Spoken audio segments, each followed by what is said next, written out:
بسم اللہ الرحمن الرحیم اللہ ولی الذین آمنوا یخرجهم من الظلمات إلى النور والذین كفروا أولیاؤهم الطاغوت يخرجونهم من النور إلى الظلمات. الحمد لله رب العالمين والصلاة والسلام على سيد المرسلين وعلى آله وصحبه أجمعين ومن تبعهم بإحسان إلى يوم الدين. أعوذ بالله من الشيطان الرجيم. بسم الله الرحمن الرحيم. سيقول السفهاء ما ولاهم عن قبلتهم التي كانوا عليها. محترم حاضرین، قبل اس کے کہ ہم قرآن سے متعلق گفتگو کا آغاز کریں، میں پھر سے گزارش کروں گا کہ جو لوگ درس سن رہے ہیں وہ قریب آ جائیں، مل کر بیٹھیں. نبی کریم صلی اللہ علیہ وسلم کی تعلیم یہی ہے. دوسری بات، بعض حضرات نے ابھی ایک صاحب نے توجہ دلائی کہ مسجد میں دیکھا گیا ہے کہ نماز کے درمیان اگلی صف میں یا کسی صف میں اگر خالی جگہ ہو جاتی ہے، کوئی مصلی کسی وجہ سے آگے بڑھ گیا یا جگہ کی وجہ سے ایک دوسرے سے مل گئے، تو درمیان میں خالی جگہ نماز جاری رہتی ہے، پیچھے اور دائیں بائیں لوگ موجود رہتے ہیں. خلل اگر درمیان میں اگر خلل ہوگا تو یہ ممانعت ہے. اگر کوئی وجہ سے فرض کیجئے کسی مصلی کا وضو ٹوٹ گیا اور وہ نکل کر چلا گیا وضو کرنے، تو بغل والے کو چاہیے کہ وہ صف میں مل جائے یا پیچھے والا آگے بڑھ جائے تاکہ درمیان میں خالی جگہ نہ رہے. ہم تفسیری بیان پر یا اس کی طرف متوجہ ہوتے ہیں. اللہ رب العالمین ہمیں تقوی اور اخلاص عطا فرمائے. گزشتہ کل کے درس میں گویا سورۃ البقرہ کے ایک جز پر بحث ہوئی جس میں استخلاف فی الارض، زمین میں خلافت سے متعلق کچھ باتیں عرض کی گئیں اور بیان کا تذکرہ کیا گیا جو قرآن کے بیان کے روشنی میں تھی. اب دوسرا جز وہ ہے جس میں اللہ رب العالمین نے ہماری زندگی کے مختلف گوشوں سے متعلق دستور، منہج یعنی طریقہ کار اور احکام و مسائل بیان فرمائے ہیں، تاکہ ان اصولوں کو اختیار کر کے اگر ہم اللہ رب العالمین کی خلافت پر پورا اترنا چاہتے ہیں، ہم چاہتے ہیں کہ زندگی ویسی ہی گزاریں جیسی اللہ چاہتا ہے. وما خلقت الجن والانس الا لیعبدون، اور توحید یا عبادت کا جو بنیادی مقتضا اور مقصود ہے کہ ایک بندے کی زندگی اللہ رب العالمین کے احکام اور اس کے مطلوبات کے مطابق گزرنا شروع ہو جائے. جب ہم نے اللہ کو اللہ مانا، اس کی بندگی کو قبول کیا، تو اب اسی کے بتائے ہوئے اصولوں کے مطابق زندگی گزارنی چاہیے. جب ہم ایسا کریں گے تو زمین میں خلافت کے حق کو کسی نہ کسی انداز میں انجام دینے کے لائق بنیں گے. چنانچہ اس سلسلے میں مختلف نکات میرے سامنے جو کتاب ہے اس میں بیان کیے گئے ہیں کہ پچھلی امتوں سے، ایک تو یہ کہ اس امت کو جو احکامات دیے جا رہے ہیں اس میں پچھلی امتوں سے جو سابقہ امتیں ہیں ان سے اپنی ایک الگ حیثیت اور شناخت بنائے. ہماری دوسروں سے ایک الگ امتیازی شان اور پہچان ہونی چاہیے، اور ان کی تبعیت یعنی ان کی تقلید یا ان کی مشابہت سے گریز کرنا چاہیے. آیت نمبر 104 میں ہے یا ایھا الذین آمنوا لا تقولوا راعنا وقولوا انظرنا واسمعوا. یہودی اللہ کے نبی صلی اللہ علیہ وسلم کو یہ کہنے کے لیے کہ آپ ہماری طرف توجہ دیجئے، ہمارا لحاظ کیجئے، ایک لفظ کہتے تھے راعنا، اور اس میں ان کی ایک مکر اور چال والی بات تھی کہ راعنا کو تھوڑا بڑھا کر راعینا کہتے تھے. راعی کا معنی ہوتا ہے چرواہا، چرواہے، بکریاں یا جانور چرانے والا. تو ہمارے چرواہے، اس میں ایک مفہوم یہ ہوتا تھا، اور یہ ان کی ایک طریقے کی نالائقی تھی. اللہ تبارک و تعالیٰ نے ان کی اس روش سے مسلمانوں کو آگاہ کرتے ہوئے یہ تنبیہ کی کہ جو وہ کرتے ہیں تم وہ نہ کرو. آپ کو راعنا کہنے کی بجائے انظر نہ کہہ کہ اللہ کے رسول ہماری طرف متوجہ ہوں، ہم کو دیکھیے اور پھر اللہ کے نبی صلی اللہ علیہ وسلم کی بات کو سنیے. اس کے علاوہ آیت نمبر 106 اور 141 میں بھی اس مضمون کا مفہوم جو بیان کیا جا رہا ہے اس کا تذکرہ ہے. ما ننسخ من آیت او ننسیھا نأتی بخیر منہا او مثلہا, کہ کوئی بھی آیت ہم منسوخ کرتے ہیں تو اس کے جواب میں یا اس کو بھلا دیتے ہیں آپ سے, تو اس سے بہتر یا اس کے جیسی دوسری آیت لاتے ہیں. اس میں اللہ رب العالمین کی حکمتیں ہیں. ناسخ و منسوخ, کسی حکم کو پہلے جو تھا منسوخ کر دینا اللہ تبارک و تعالیٰ کے علم کی کمی کی وجہ سے نہیں ہے, جیسا کہ کچھ لوگ کہتے ہیں کہ کیا اللہ کو پہلے سے معلوم نہیں تھا. نہیں, اللہ کو معلوم تھا, لیکن انسانوں کی صلاحیت اور ان کی ضروریات کا لحاظ کیا اللہ نے. یہ اللہ کا کرم ہے, اس کی حکمت ہے. پچھلی شریعتوں میں یا خاص حالات میں کسی چیز کی ضرورت پیش آئی تو ایک چیز کی اجازت دی گئی, جب وہ حالات ختم ہو گئے تو اس اجازت کو ختم کر دیا گیا. ہمارے یہاں جب حضرت آدم علیہ السلام سے انسانی آبادی کی شروعات ہوئی تو اس وقت تو بہت خاندان اور دوسری برادریاں نہیں تھی, لہذا بھائی بہن کی شادیاں جائز تھی پہلے. اس وقت دو پیدا ہوتے تھے, ایک لڑکا ایک لڑکی ساتھ میں, تو اس کے ساتھ جو لڑکا پیدا ہوا ہے وہ دوسرے والے کے ساتھ کی لڑکی سے, اور اس کے ساتھ جو لڑکا ہوا ہے اس کے ساتھ والی لڑکی سے, ایسا بیان کیا جاتا ہے. تو اس وقت بھائی بہن سے شادی ہو جاتی تھی, لیکن بعد میں جب آبادیاں بڑھ گئی, رشتے پھیل گئے, تو اس کو منسوخ کر دیا گیا. تو یہ لوگوں کے تقاضے اور حاجت و ضرورت کے پیش نظر ہوتا ہے. اب اللہ رب العالمین نے پچھلی شریعتوں کو منسوخ کر کے امت محمدیہ کو شریعت محمدی اور شریعت قرآنی کا مکلف بنایا ہے, لہٰذا ہمیں اس کی پابندی کرنی چاہیے, دوسروں کا طریقہ اختیار نہیں کرنا چاہیے. سورہ فاتحہ میں ہم نے دعا کی تھی غیر المغضوب علیہم ولا الضالین, اللہ نے سکھائی کہ مغضوب علیہم اور ضالین کے طریقے سے ہم کو بچا, اس پر چلنے سے ہمیں محفوظ رکھ. یہ بہت بڑا ایک شریعت کا اصول ہے. علامہ ابن تیمیہ رحمہ اللہ کی باقاعدہ ایک کتاب ہے اقتضاء الصراط المستقیم فی مخالفت اصحاب الجحیم, کہ جو جہنم والے ہیں, گمراہ مذہب والے ہیں, غلط مذہب والے, ان کے طریقے سے ہم اپنے آپ کو بچائیں. یہ صراط مستقیم کے تقاضوں میں سے ایک بنیادی تقاضا ہے.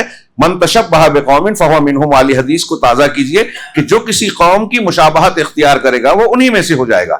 یہ مشابہت کن چیزوں میں؟ ان کے شعائر میں, ان کے دینی کاموں میں, جو ان کی پہچان بنتے ہیں اس میں. اس کا یہ مطلب نہیں ہے کہ اگر وہ ستر پوشی کرتے ہیں یا وہ داڑھی رکھتے ہیں تو ہم بھی نہیں رکھیں گے. وہ جو کرتے ہیں اگر ہم وہی کر رہے ہیں تو کیفیت میں, تعداد میں, کسی اور انداز میں اس کی مستقل تفصیلات بیان. محرم کا روزہ وہ رکھتے ہیں, ہم بھی رکھتے ہیں 10 محرم کا, لیکن اللہ کے رسول نے فرمایا کہ 9ویں تاریخ کا روزہ رکھ کے ان کی مخالفت کرو. روزہ وہ بھی رکھتے ہیں, ہم بھی رکھتے ہیں. اللہ کے رسول نے فرمایا کہ تم سحری کھاؤ, اس لیے کہ اہل کتاب سحر کا استعمال نہیں کرتے. تو اس طریقے سے ان کی مخالفت کی جائے. امت مسلمہ کی اپنی ایک شان اور پہچان ہونی چاہیے, ہمیں ان کی تقلید نہیں کرنی چاہیے. یہ بات تلک امۃ قد خلت لہا ما کسبت ولکم ما کسبتم ولا تسألون عما كانوا يعملون سے بھی ظاہر ہوتا ہے. اس کے علاوہ اب دوسری بات کہ جب ہم کو ان سے الگ راستہ اختیار کرنا ہے, ان کی مطابقت نہیں کرنی ہے, تو اس میں یاد رکھے کہ اس نمایاں ہونے میں توازن اور وسطیت ہونی چاہیے. جیسا کہ میں نے ابھی اشارہ کیا, اللہ تبارک و تعالیٰ نے ارشاد فرمایا ان الصفا والمروۃ من شعائر اللہ فمن حج البیت او اعتمر فلا جناح علیہ ان یطوف بہما. اہل جاہلیت بھی صفا مروہ میں جو ہے سعی کرتے تھے, اور صفا اور مروہ پر اساف اور نائلہ 2 نام کے بت تھے, یہ ان کی تعظیم بھی کیا کرتے تھے. جب اسلام آ گیا, صحابہ کرام نے اسلام قبول کیا, تو صفا اور مروہ حج کے درمیان اور عمرے کے حج کے درمیان اس سعی کے تعلق سے ان کے دل میں حرج پیدا ہوا کہ چونکہ یہ اہل جاہلیت کا عمل تھا, اس لیے ہمیں یہ کام کرنا چاہیے کہ نہیں کرنا چاہیے. اور ان میں وہ لوگ 2 بتوں کی تعظیم کیا کرتے تھے, تو بت تو ہٹا دیے گئے, اس بت کی گندگی سے بیت اللہ کو, صفا مروہ کو صاف کر دیا گیا. اللہ تبارک و تعالیٰ نے کہا, ارشاد فرمایا کہ صفا اور مروہ اللہ کے شعائر, اللہ کی نشانیوں میں سے نشانی ہے. اب جو حج کرے یا عمرہ کرے تو اس کے لیے کوئی حرج نہیں ہے کہ صفا اور مروہ کے درمیان سعی کرے. لہذا ان کی مخالفت کا یہ معنی نہیں ہے کہ جو ہماری شریعت میں جو چیزیں بتائی گئی ہیں ہم اس کو بھی ترک کر دیں اس نام سے کہ ان کو یہ غیر مسلم یا جاہلیت کے لوگ یا دوسرے لوگ کرتے تھے. یہ آیت ہے. اسی طریقے سے اس سورہ مبارکہ میں عملی طور سے امتحان کا تذکرہ ہے کہ اگر آپ اور ہم اللہ تبارک و تعالیٰ سے محبت اور اس سے تعلق کے دعوے دار ہیں تو ہمارا امتحان, ہمارا یہ دعویٰ صرف زبان سے کافی نہیں ہے. کہ ہم کہہ دیں ہم اللہ سے محبت کرتے ہیں، شریعت کو مانتے ہیں، نہیں، بلکہ عملی میدان میں اس کا امتحان دینا ہوگا۔ کئی مقامات پر ہم یہ دیکھتے ہیں کہ ایک آدمی کوئی بدعت کا کام کرتا ہے، ایک آدمی سنت کی خلاف ورزی کرتا ہے، ہم جانتے ہیں کہ یہ صحیح نہیں ہے، اللہ کے رسول صلی اللہ علیہ وسلم کی سنت کے خلاف ہے، لیکن ہمارے یہاں اس کو مصلحت کا نام دے کر، اس بات کا ذکر کر کے کہ اگر ہم نے سنت کا التزام کیا، اس کے تعلق سے کچھ شدت برتی تو یہ شدت پسندی اور تفرقہ بازی ہو جائے گی۔ 8 رکعت کی بجائے 20 رکعت لوگ کہہ رہے ہیں، ہاں چلیے پڑھا دیں میں، نبی کریم صلی اللہ علیہ وسلم کی سنت سے ہٹ کر موافقت کر لیں، اس کی جو سنت کے مخالف ہے معاملہ، تو اب ہم جب ان کو جا کے بیان کرتے کہ بھائی سنت یہ ہے، تو کہتے ہیں کہ نہیں ابھی فلاں ناراض ہو جائیں گے۔ تو گویا دوسرے لفظوں میں یہ کہنا چاہیے کہ اس بندے کو جو اس کی رعایت کر رہا ہے کہ لوگ ناراض نہ ہوں، تو لوگوں کی ناراضگی اسے قبول نہیں ہے، اللہ تبارک و تعالیٰ ناراض ہو جائے یہ چلے گا؟ یہاں ہمارا امتحان ہوتا ہے، اور زندگی کے ہر مرحلے میں ہمارے اور آپ کے ساتھ یہ دقت آتی ہے۔ کچھ نیک کام کرنے جاتا ہے آدمی، جب صحیح طریقے سے کرتا ہے تو کچھ لوگ اعتراض کرتے ہیں، اعتراض کا لحاظ کر کے جب آدمی صحیح کام کو چھوڑ کر غلط طریقہ اختیار کر لے، سنت سے ہٹ گیا، تو امتحان میں ناکامیاب ہو گیا۔ اللہ تبارک و تعالیٰ نے اس سورہ مبارکہ میں ایک بہت عظیم الشان اور بڑا حکم دیا کہ قبلہ جو ہے وہ بیت المقدس کی بجائے اب بیت الحرام کو بنایا جائے۔ اللہ کے نبی صلی اللہ علیہ وسلم نے جب ہجرت فرمائی، ہجرت کے بعد 16 یا 17 مہینوں تک آپ نے نماز بیت المقدس کی طرف پڑھی۔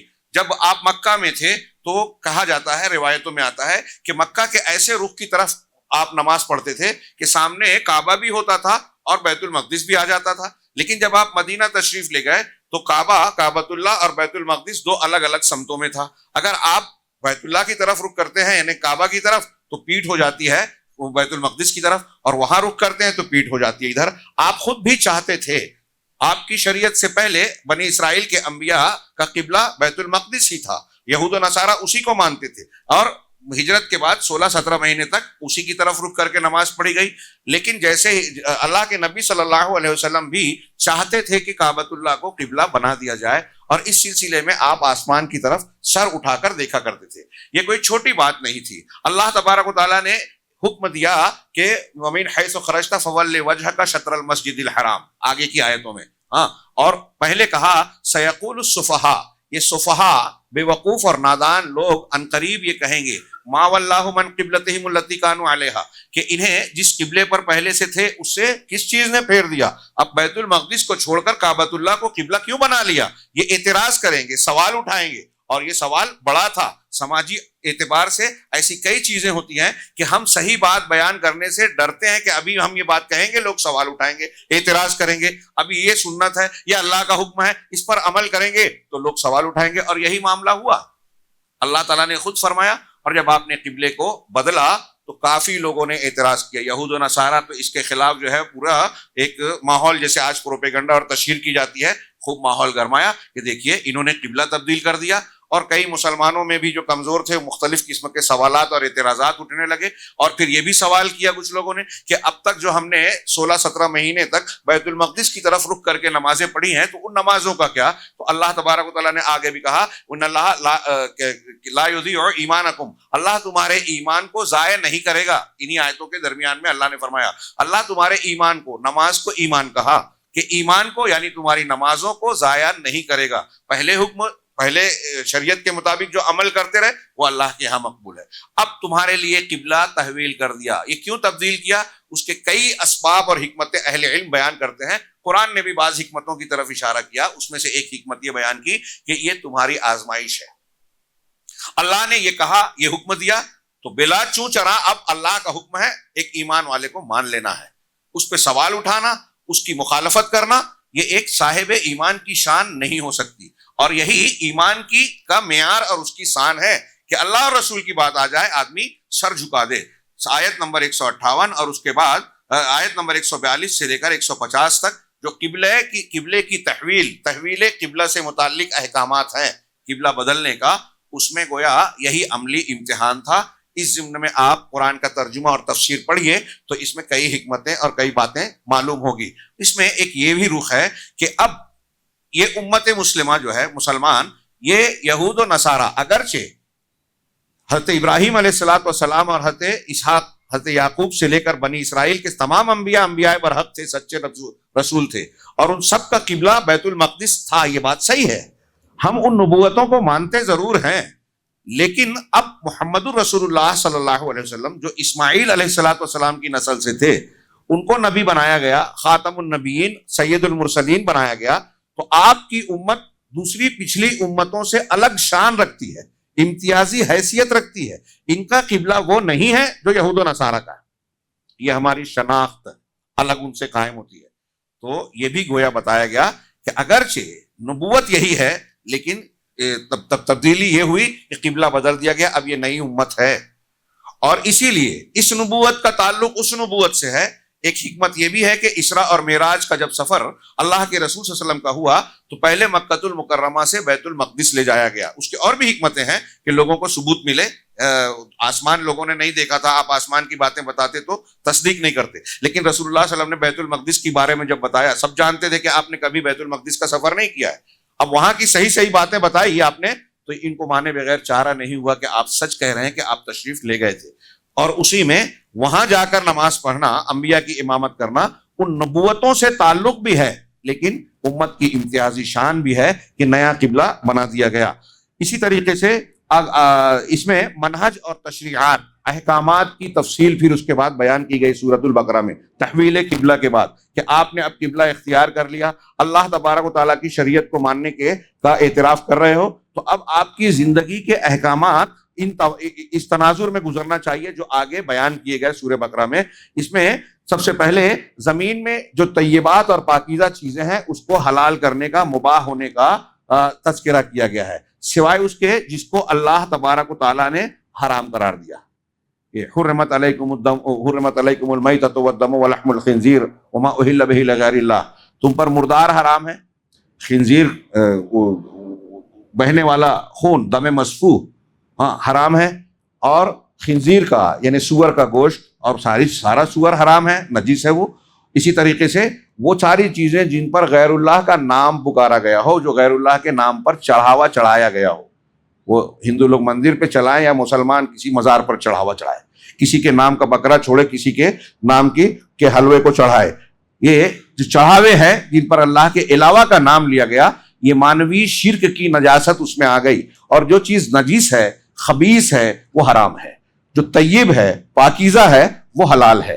طیبات، پاکیزہ، آج کے سائنٹیفک دور میں بھی آپ اگر تحقیقات کریں تو شریعت اسلامیہ نے کھانے پینے کی جن چیزوں کو حلال کیا ہے وہ انسانی صحت کے لیے اور بہت ساری بیماریوں سے علاج کے لیے بہت ہی مفید ہے، اور جن چیزوں کو شریعت نے، اللہ تبارک و تعالیٰ کے دین نے حرام قرار دیا وہ خبائث ہیں، وہ کسی نہ کسی شکل میں آپ تحقیق کریں تو آپ کو معلوم ہوگا کہ وہ انسانی صحت کے لیے، جان کے لیے اور کے لیے نقصان دہ ہے، اور بہت سارے مضرات اس میں ہیں۔ اللہ تبارک و تعالیٰ نے اس میں سے ان جن چیزوں کو مستثنیٰ کیا ہے، صرف وہی حرام ہے، باقی یہ بیان کیا کہ زمین میں، دنیا میں جو چیزیں ہیں وہ ساری کے ساری حلال ہیں۔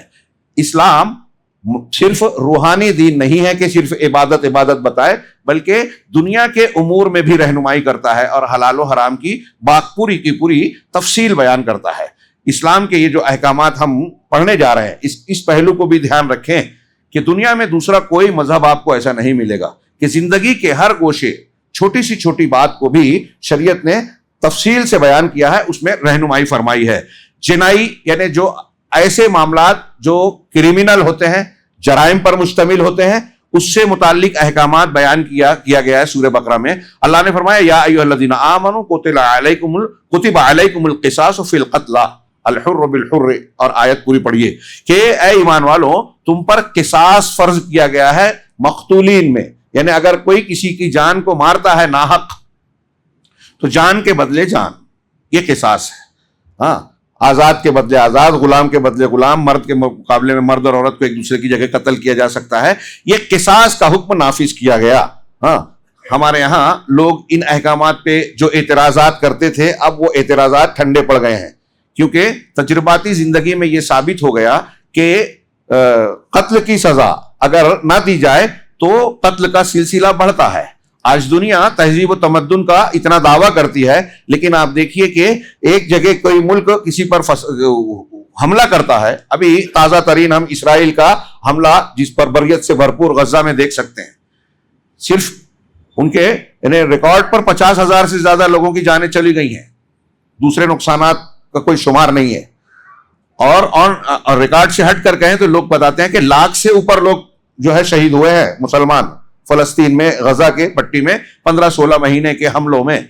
ابھی عصر کے بعد ہمارا غزوات نبوی سے متعلق سلسلہ چل رہا ہے، اس میں میں نے تذکرہ کیا ہے پہلے درس میں سرسری طور پہ کہ اللہ کے نبی صلی اللہ علیہ وسلم کی حیات طیبہ میں جتنے بھی غزوات ہوئے ہیں مسلمانوں میں اور غیر مسلموں کے بیچ، ایک تو یہ کہ انہوں نے مسلط کیے اور اس کے اسباب ہیں، دوسرے یہ کہ اگر اس میں دونوں طرف کے مقتولین اور شہداء کی تعداد آپ شمار کریں تو 1,000 سے 1,100 یا 1,100 سے کچھ تجاوز کرتی ہے، اس سے زیادہ نہیں.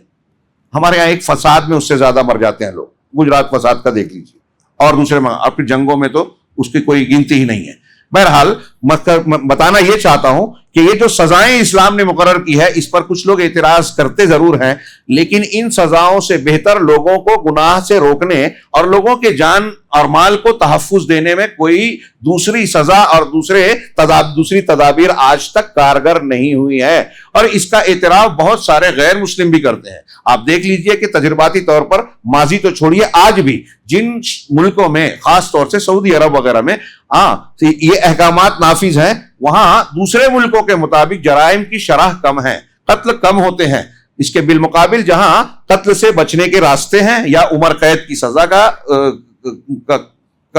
آپشن ہے کہ یہاں پھانسی نہیں دی جائے گی یا یہاں قتل نہیں کیا جائے گا، وہاں جرائم بڑھ جاتے ہیں، قتل کی شرح بڑھتی چلی جا رہی ہے. تو اس میں قصاص کو مشروع کیا گیا اور پھر اس کے احکامات بیان کرتے ہوئے اللہ نے فرمایا وَلَكُمْ فِي الْقِصَاصِ حَيَاةٌ يَا أُولِي الْأَلْبَابِ لَعَلَّكُمْ تَتَّقُونَ. اور تمہارے لیے قصاص میں یہ جو احکامات بیان کیے جائیں تمہارے لیے زندگی ہے. قصاص سے مجرم کو سزا دی جاتی ہے اور پورے سماج کی زندگی کو تحفظ حاصل ہوتا ہے، زندگی ملتی ہے. لیکن عقل والے اپنے آپ کو دانشور کہنے کے باوجود یہ سمجھ نہیں پاتے اور اس پر اعتراض کرتے ہیں. اللہ نے کہا کہ تمہارے لیے قصاص میں زندگی ہے. ہاں اے اولو الالباب، عقل والو، یہ دانش مند وہ ہیں جو یہ سمجھیں گے، لعلکم تتقون، تاکہ تم بچ جاؤ، متقی بن جاؤ. اسی طریقے سے اس آیت میں، اس سورے میں آیت نمبر 180، 181 اور 82 ان آیتوں میں وصیت کا ذکر کیا گیا ہے اور وصیت کی اہمیت پر آگاہی دی گئی ہے. کتب علیکم اذا حضر احدکم الموت ان ترک خیرا الوصیہ. تم میں سے اگر کوئی شخص خیر کو، مال کو چھوڑ رہا ہے تو یہ اس پر فرض کیا گیا ہے کہ وہ وصیت کر دے اور اس وصیت میں والدین، رشتہ داروں اور دوسروں کو جو ہے حصہ متعین کرے. لیکن یہ اس آیت میں والدین اور قریبی رشتہ داروں کے لیے وصیت کا جو حکم تھا، جب تک شروع میں یہ حکم آیا تو یہ فرض تھا. لیکن سورہ نساء کی جو آیت بعد میں نازل ہوئی، آیت میراث کہ یوصیکم اللہ فی اولادکم للذکر مثل حظ الانثیین، کہ اللہ تمہاری اولاد کے سلسلے میں وصیت کرتا ہے، مرد کو عورت کے دگنا ملے گا. یہ اس طرح کی جو تفصیل پوری آیت میراث میں بیان کی گئی ہے، ان آیتوں سے اس آیت میں جو قرابت داروں کے تعلق سے وصیت لکھنے کا حکم ہے وہ منسوخ ہو گیا. اللہ کے نبی صلی اللہ علیہ وسلم نے اس آیت کے نازل ہونے کے بعد کہہ دیا لا وصیۃ لوارث، کسی وارث کے لیے وصیت نہیں ہے. یعنی آپ والد ہیں، آپ کے 4 بیٹے، 5 بیٹے، 2 بیٹے ہیں، تو بیٹے آپ کی وفات کے بعد خود اللہ نے ان کا حصہ مقرر کیا ہے. تو اب آپ چاہیں کہ نہیں میں فلاں بیٹے کے لیے مزید وصیت لکھ دوں کہ اس کو جو حصہ ملے گا اس سے زیادہ اس کو یہ بھی مل جائے، یہ جائز نہیں ہے. کوئی خاص حق ہے، اس نے کچھ دیا ہے، کیا ہے، تو کلیئر کر دیا جائے کہ یہ فلاں چیز کا بدلہ، الگ بات ہوگی، وہاں بحث ہو سکتی ہے. لیکن جو حصے دار ہے اس کے لیے وصیت مقرر نہیں کی. جو شخص، اب اس کو سوچئے کہ آپ اگر کسی حصے دار کو یا کوئی انسان کسی حصے دار کے لیے وصیت لکھتا ہے جو حصہ پانے والا ہے، تو اس کا مطلب کیا ہوا؟ اس کا مطلب یہ ہوا کہ اللہ نے حصہ جو اس کا مقرر کیا ہے آپ اس پر مطمئن نہیں ہیں، اس کو قبول نہیں کر رہے ہیں. جو اس کا مقرر ہے اس سے آپ بڑھانا چاہتے ہو، اور جب اس کا بڑھے گا تو دوسرے حصے دار کا حصہ گھٹے گا. تو یہ اللہ تبارک و تعالیٰ کی تقسیم اور تعیین کے خلاف آپ جا رہے ہیں. تو اللہ نے وصیت، اللہ کے رسول صلی اللہ علیہ وسلم کی حدیث ہے کہ اگر کسی کے پاس کوئی ایسی چیز ہے جس میں وہ وصیت کرنا چاہتا ہے، وصیت کی ضرورت ہے، تو اسے 1 رات اور 2 رات بھی جائز نہیں ہے کہ وہ گزار دے، مگر یہ کہ اپنی وصیت تیار رکھے. حضرت ابن عمر رضی اللہ تعالیٰ عنہما کہتے ہیں کہ میں نے جب سے آپ کا یہ فرمان سنا اپنی وصیت لکھ کر اپنے تکیے کے نیچے رکھتا تھا کہ کبھی بھی میری وفات ہو تو میری وصیت تیار رہے. ہاں یہی ایک بحث یہ بھی ہوتی ہے کہ میں ضمناً ذکر کر دوں کہ ان رشتہ داروں کو جو رشتے سے محروم ہو رہے ہیں ان کے لیے وصیت لکھنا چاہیے. اور خاص طور سے ہمارے یہاں سماج میں ایک عام مشہور بات ہے جاہلوں میں، اور بات صحیح ہے، وہ میں جاہلوں اس تانانت میں کہہ رہا ہوں کہ تفصیل نہیں جانتے، کہ پوتا دادا کے ترکے میں حصے دار نہیں ہوتا. اب 4 بھائی ہیں، ان کے دادا ہیں، ان کے والد ہیں، ان میں سے سب کے بیٹے بھی ہیں. ایک بڑا بیٹا جو ہے وہ اپنے باپ کے کاروبار میں محنت کر کے بہت کچھ کر چکا ہے، اچانک اس کا انتقال ہو گیا، اب اس کے والد زندہ ہیں. تو دوسرے رشتہ دار کہتے ہیں ان کے بیٹوں کو جن کے باپ نے بہت کچھ محنت کی ہے، کام کیا ہے، ان کو بیٹوں کو کہتے ہیں کہ اب آپ کا کوئی حصہ نہیں ہے، گھر سے نکل جاؤ. ان کی بیوی بچوں کو گھر سے نکال دیتے ہیں. ہمارے یہاں مالیگاؤں میں ہم نے دیکھا ایسے کچھ واقعات میں نے سنے اور واقع ہوئے ہیں، یہاں کا میں نہیں جانتا، لیکن ایسا ہو سکتا ہے. اور اس تناظر میں نے کہا کہ یہ جہالت کی بات ہے کہ اس کا حصہ تو نہیں تھا، لیکن ابھی دادا زندہ تھے اور اس باپ نے جو کچھ کیا تھا اس نے کچھ کمائی تو کی تھی، اس کا کچھ بھی نہیں بنتا کیا؟ نمبر 1. دوسری بات کہ وصیت کی جو یہ تعلیم ہے، حضرت امام شافعی اگرچہ اس میں اختلاف ہے، کچھ لوگ کہتے ہیں کہ یہ فرض نہیں ہے وصیت کرنا، پوتا جو محروم ہو رہا ہے اس کے لیے وصیت کرنا فرض نہیں ہے، بہت سے علماء یہ کہتے ہیں. لیکن امام شافعی اور بہت سے علماء کہتے ہیں کہ نہیں، جن لوگوں کے لیے حصہ مقرر ہے ان کے لیے تو یہ حکم منسوخ ہے، لیکن جن کا حصہ نہیں ہے اب بھی ان کے حق میں یہ وصیت کا لکھنا فرض ہے. لہذا دادا کو ایسے پوتوں کے حق میں وصیت کرنا ضرور چاہیے، اور ہم دیکھتے ہیں سماج میں واقعی اس کی ضرورت ہے، اس کو سمجھنا چاہیے. اسی طریقے سے اس سورہ مبارکہ میں تعبدی عبادت کے کاموں کی شرع کے احکامات بھی بیان کیے گئے ہیں. چنانچہ آیت نمبر 183 سے 187 تک روزے کے احکامات، رمضان المبارک کے روزے جس مہینے سے ہم گزر رہے ہیں، احکامات بیان کیے گئے ہیں. یا ایھا الذین آمنوا کتب علیکم الصیام کما کتب علی الذین من قبلکم سے لے کر آگے کی آیتوں تک اسے رمضان المبارک میں خاص طور سے اس کا ریویژن اور اعادہ مراجعہ کرتے رہنا چاہیے. علماء سے اس پر درس سنتے رہنا چاہیے. ایسا نہیں کہ ہم یہ سوچیں شریعت اور دین کی تعلیمات کے سلسلے میں صحیح طریقہ یہی ہے. کوئی بھی چیز جس کی ہم کو بار بار انجام دہی کرنی ہے ان کو علمی اعتبار سے بار بار دہرانا چاہیے. اس کے بارے میں یہ نہیں سوچنا چاہیے کہ ہم تو یہ جانتے ہیں، سن چکے ہیں. مزید سننے سے علم میں مضبوطی آتی ہے، جو بھول گیا ہے وہ تازہ ہو جاتا ہے، اور کچھ نئے گوشے بھی کبھی کبھی ہماری آنکھوں کے سامنے علم میں آتے ہیں جو پہلی مرتبہ، دوسری مرتبہ، تیسری مرتبہ پڑھنے میں نہیں آئے تھے. لہٰذا ان احکامات کو دیکھنا چاہیے. وقت ہوتا تو میں رمضان سے متعلق کچھ احکامات پر گفتگو کرتا، انشاءاللہ دوسرے دروس اور جمعہ کے خطبوں میں وہ باتیں آتی رہے گی. تو اس کے علاوہ اس میں جہاد و قتال کی تشریح ہے، آیت نمبر 190 سے 195 تک. پھر آیت نمبر 18، 20 اور 216 اور اس کے بعد کی آیتوں میں اللہ تبارک و تعالیٰ نے مسلمانوں کے لیے قتال کو مشروع کیا. وَقَاتِلُوا فِي سَبِيلِ اللَّهِ الَّذِينَ يُقَاتِلُونَكُمْ وَلَا تَعْتَدُوا، کہ جو لوگ آپ سے جنگ کرتے ہیں اللہ کے راستے میں تم بھی ان سے جنگ کرو، لیکن حد سے تجاوز نہ کرو. حد سے تجاوز نہ کرو کہ وہ تھوڑا کر رہے ہیں اور آپ ان سے آگے بڑھ کر ظلم کرنے لگو.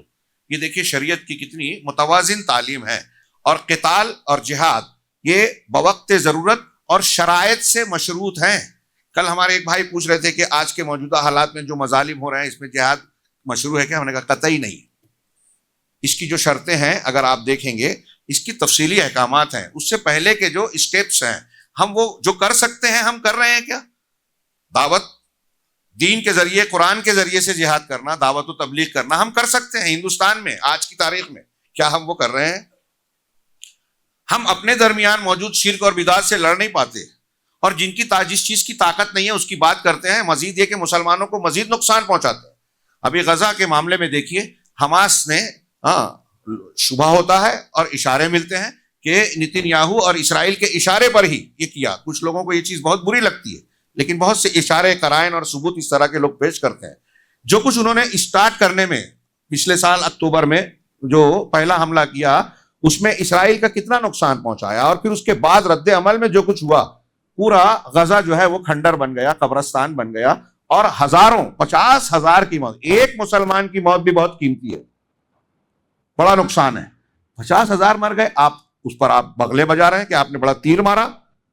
تو آپ جو لوگ جوشیلی جذباتی باتیں کرتے ہیں، ان شرائط کا لحاظ نہیں کرتے جو شرعی احکامات بیان کیے گئے، وہ ایسے ہی اسلام کے نام پر جوشیلی جذباتی باتیں کر کے مسلمانوں کو نقصان پہنچاتے ہیں، ان کی جان و مال کا بھرپور اور بڑا نقصان پہنچاتے ہیں۔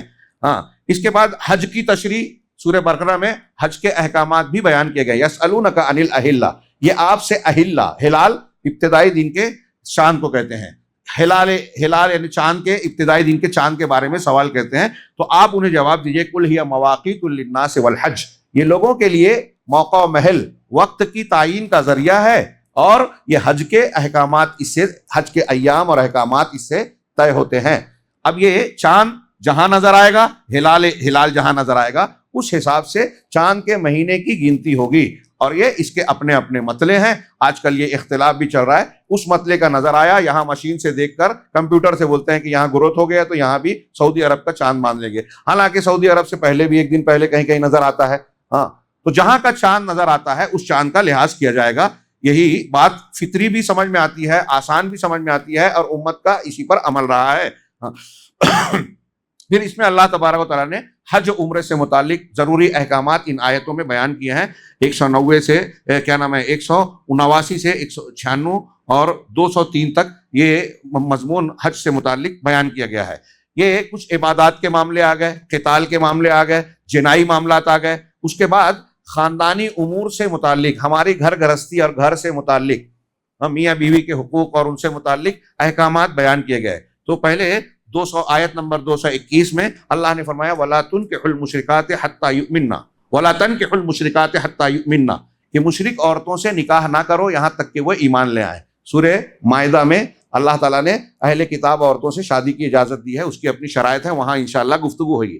مشرک عورتوں سے شادی نہیں کی جائے گی، اور اللہ نے کہا وَلَأَمَةٌ مُؤْمِنَةٌ خَيْرٌ مِّن مُشْرِكَةٍ، کہ ایک مسلمان لونڈی باندھی وہ مشرکہ سے زیادہ بہتر ہے، وَلَوْ أَعْجَبَتْكُمْ، چاہے وہ تم کو مشرکہ زیادہ اچھی لگتی ہو، وہ جاذب نظر ہو، پرکشش اور پر رونق ہو، تمہارے دل کو بھا رہی ہو، لیکن اس کے مقابلے میں اگر ایک ایمان والی، اللہ تعالیٰ کے اس فرمان سے گویا ظاہر ہوتا ہے کہ ظاہری خوبصورتی سے زیادہ اہمیت اس کے اخلاق، کردار، ایمان اور باطن کی ہے۔ ہاں، اور اسی طریقے سے مردوں سے کہا، مردوں اولیاء سے کہا اپنی بچیوں کے تعلق سے وَلَا تُنْكِحُوا الْمُشْرِكِينَ حَتَّى يُؤْمِنُوا، اور مشرکین سے اپنی عورتوں کی شادی نہ کرواؤ یہاں تک کہ وہ ایمان لے آئیں۔ اب دیکھیے کہ ہمارے ہاں کچھ سیلیبریٹیز ہیں، کچھ سیاسی لیڈران ہیں جنہوں نے غیر مسلموں سے شادی کی، اب اس کا اثر دھیرے دھیرے ہمارے یہاں اسلامی تربیت نہیں ہے تو ارتداد کی شکل میں ہمارے سماج تک یہ پہنچ چکا ہے۔ ہمارے یہاں سماج میں، آپ کے آندھرا پردیش اور یہ تلنگانہ کے بعض علاقوں میں، بعض گاؤں میں، تیلگو واسیوں میں غیر مسلموں سے شادی کا کافی کچھ رواج ہے۔ ارتداد کی ہوا ایک کوشش اور سازش کے تحت چلائی جا رہی ہے، مسلم لڑکیوں کو دوسروں سے شادی کروانے کا ایک ماحول ہموار کر کے یہ کام کیا جا رہا ہے۔ اللہ تبارک و تعالیٰ کا یہ ارشاد بالکل صاف ہے کہ مشرک مرد سے، مشرک عورت سے شادی نہیں کرنی ہے۔